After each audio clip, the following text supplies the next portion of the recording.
Hello, my name is Mike. This is a bike, but that's not what this video is about. See, this video was supposed to be about me finishing off the transmission repair in the Buick station wagon. Now, things were going along swimmingly. I managed to get some of these parts put back together. I got the parts I needed and the tools I needed.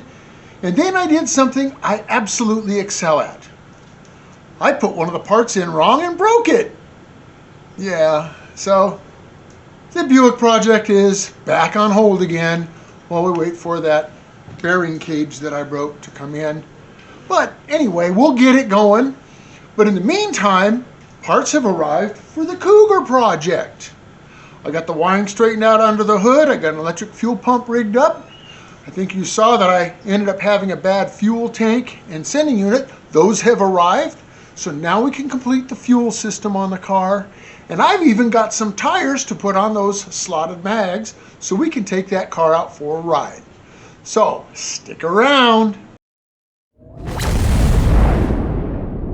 Somewhere in a dusty, dirty back alley in western Arizona, not far from historic Route 66, is an old fart trying to cram a square peg into a round hole. He'll work on anything, just as long as it's got at least 2 cool wheels.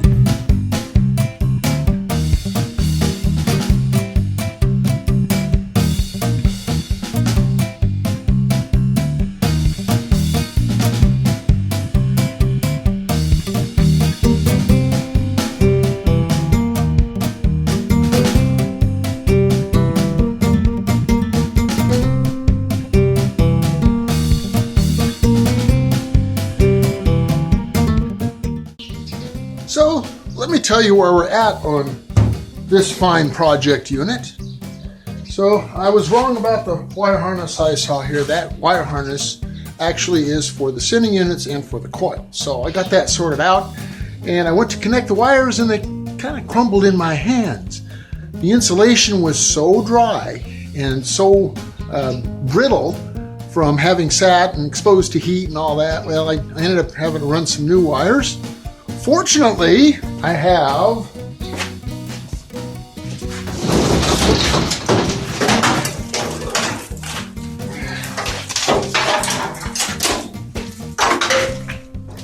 $546 million miles of wire that I pulled off of the engine that came, this harness came with the engine from the Ford truck. And of course, being a newer vehicle, it's got a lot more things. Gadgets, sensors, etc. So I configured that, got that all put in place properly, and kind of figured out how the alternator connects. And in order for me to use the newer alternator, which has the voltage regulator built into it, well, I had to bypass and not use the voltage regulator that's mounted to the car, to the firewall. So I just jumpered the energized wire from the ignition circuit to the wire that would have gone to the field right here, and that way I didn't have to string a wire from here all the way over to the alternator. And then I spliced in the correct connectors that came with the Ford truck wire harness. I checked it out. The charging system works great. So that much has been accomplished. I've mounted a fuel pump here. I haven't hardwired it in just yet because I want to be able to prime the system, and then I'll tie it into an ignition hot somewhere and it'll be able to go. Now, in the last episode, at the very end, or on one of the shorts, I don't remember which, we identified that we had rust throughout the system and corrosion. So I've got a new tank. So today's mission is to put a new fuel tank in it, and we should be able to prime it and get it to run and idle. Another thing that I was able to do is I went to a hydraulic supply place and I was able to make an adapter so that I could use the newer Saginaw type power steering pump with the existing power steering line. Now, it did provide a little bit of a clearance issue with the exhaust. I got it out of the way as best I could. What I'm going to have to do is when I can put it on the hoist, get it up in the air, I'll have to do a few things to try and gain a little bit of clearance or insulation or something so I don't burn up that pressure hose. And we got our radiator mounted.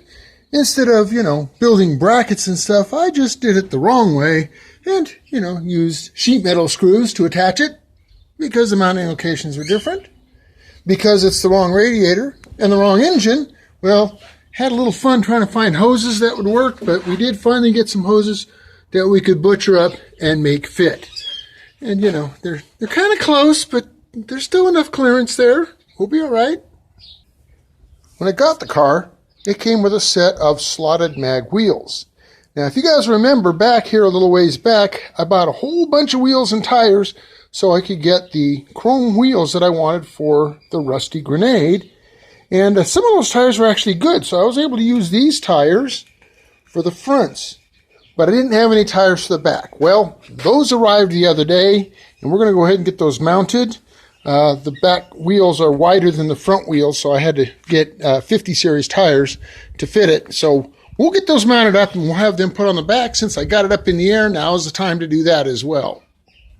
So that's where we're at. In this episode, we're going to go ahead, mount some tires, put them on there, get the fuel tank installed, bleed the fuel into the system properly, and we should be able to get it to start, idle, and take it for a drive. Yes, you in the back.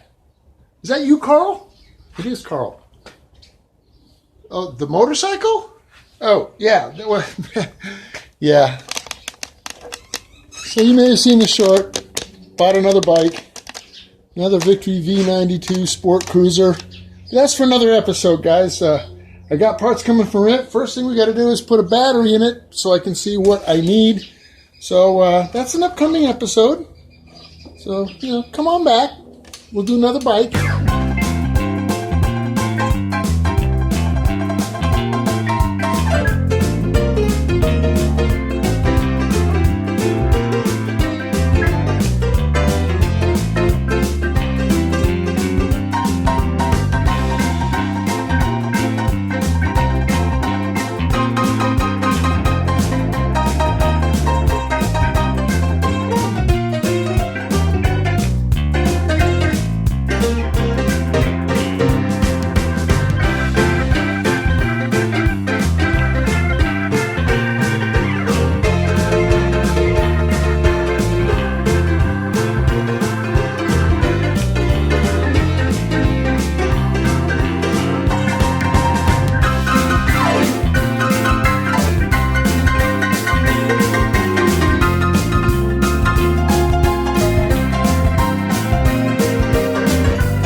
Okay, we're going to see if we can get this fuel system to prime up.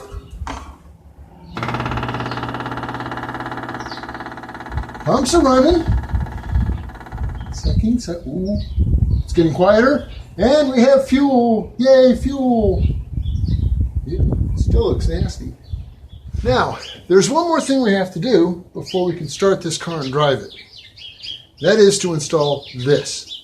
You guys know what this is, right? You don't? Doesn't look slightly familiar to you? Come on, guys, you know what this is. This is my choke.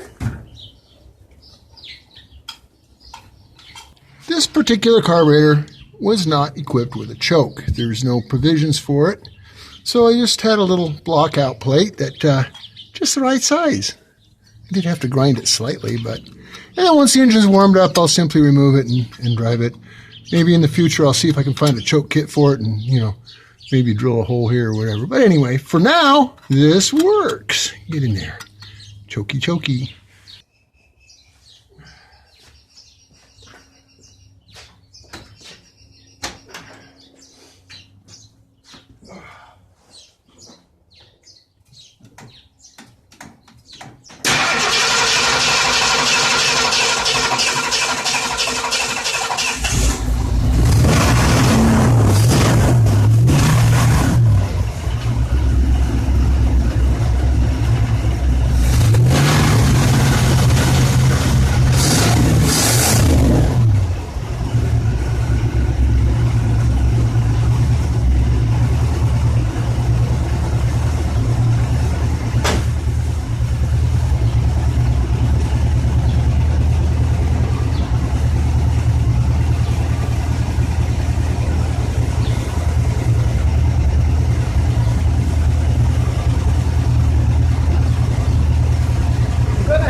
Well, there it is, guys. After nearly half a decade sitting in this, stall waiting for me to do something, I finally got her back on the road. In upcoming videos, we'll put a heater core in it, and well, hell, we might even try to make it look pretty. Anyway, I'm stupid because my camera's at the wrong angle. Anyway, thanks for watching. Thanks for coming along for the ride, and we'll see you in the next video.